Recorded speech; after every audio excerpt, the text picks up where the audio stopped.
अब हम पढ़ेंगे पॉलिसी डॉक्यूमेंटेशन के बारे में। पॉलिसी लेने के लिए कुछ डॉक्यूमेंटेशंस होती हैं। पॉलिसी डॉक्यूमेंटेशन, सबसे पहले क्या प्रोसीजर होता है पॉलिसी करने का? सबसे पहले प्रपोजल फॉर्म होता है जो हमें फिल करना होता है। उस प्रपोजल फॉर्म में हमें सारी डिटेल्स डालनी होती है, अपनी नाम, एड्रेस, सब कुछ जो भी है उसका सही से आंसर करना होता है। प्रपोजल फॉर्म फिल करने के बाद वो फॉर्म कंपनी में जाता है। कंपनी के पास 15 दिन का, इसमें देश के क्वेश्चंस काफ़ी आएंगे और आपको ध्यान देने वाली बात है कि किसमें कितने दिन का ध्यान रखना है। मैं नीचे लिख के दोबारा क्लियर कर देती हूँ। 15 डेज। प्रपोजल फॉर्म के लिए कंपनी के पास 15 दिन होते हैं। कंपनी 15 दिन के अंदर हमें बताएगी कि पॉलिसी इशू करेगी या नहीं करेगी।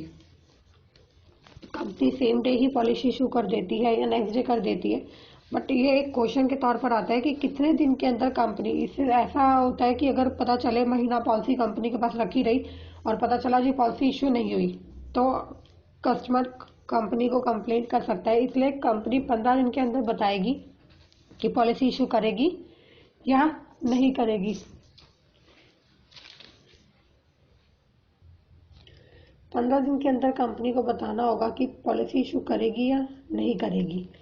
15 डेज के अंदर जैसे हमारी पॉलिसी इशू हो जाती है देन कंपनी हमें देती है एफपीआर। एफपीआर होता है फर्स्ट प्रीमियम रिसिप्ट। इसमें कंपनी सब कुछ मेंशन करती है, बंदे का नाम, उसका एड्रेस, कौन नॉमिनी है, उसकी डेट ऑफ बर्थ क्या है पर्सन की, कब उसकी मैच्योरिटी होगी, किस डेट से पॉलिसी शुरू हुई है, डेट ऑफ कमिटमेंट, और कौन सा प्लान है, कितनी टर्म है, क्या प्रीमियम लगा है। सारी डिटेल एफपीआर में मेंशन होती है। एफपीआर होता है फर्स्ट प्रीमियम रिसिप्ट। इसका मतलब होता है कि अगर बंदे ने पॉलिसी ली और उसको एफपीआर इशू हो गई है तो it means FPR is the contract has been begun, कि अब हमारा कॉन्ट्रैक्ट जो है वो शुरू हो चुका है। एफपीआर मिलने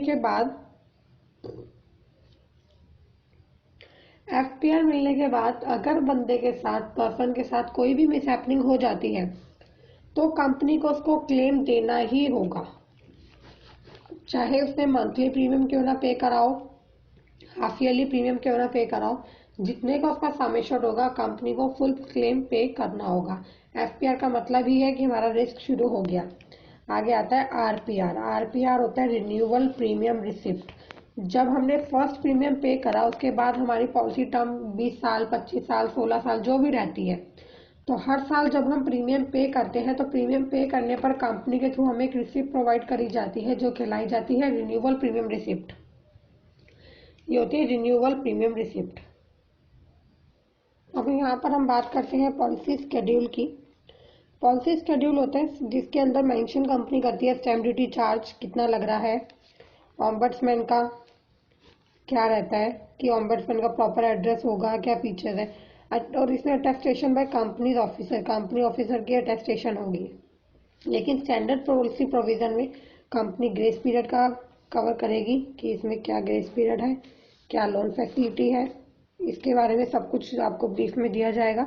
और स्पेसिफिक पॉलिसी प्रोविजन के बारे में सम स्पेसिफिक टर्म्स जो होती है कि कुछ ऐसा होता है कि अगर मान लो कंपनी कहती है इस कंडीशन में, कंपनी कहती है कि अगर कस्टमर इस कंडीशन में हुआ तो मैं क्लेम पे नहीं करूंगी, या कुछ भी ऐसा होता है कि कोई लेडी प्रेग्नेंट है और उसने पॉलिसी ले ली है, उस कंडीशन में पॉलिसी लेना पॉसिबल ही नहीं है, बट नहीं बताया और पॉलिसी ले ली और देन उसके साथ कोई भी मिसहैपनिंग हो जाए तो कंपनी उस कंडीशन में उसको क्लेम पे नहीं करेगी। तो कुछ ऐसी स्पेसिफिक टर्म्स और कंडीशंस उसमें पॉलिसी प्रोविजन में कंपनी पहले ही मेंशन कर देती है। तो यहाँ पर आपने देखा कि हमने क्या पढ़ा,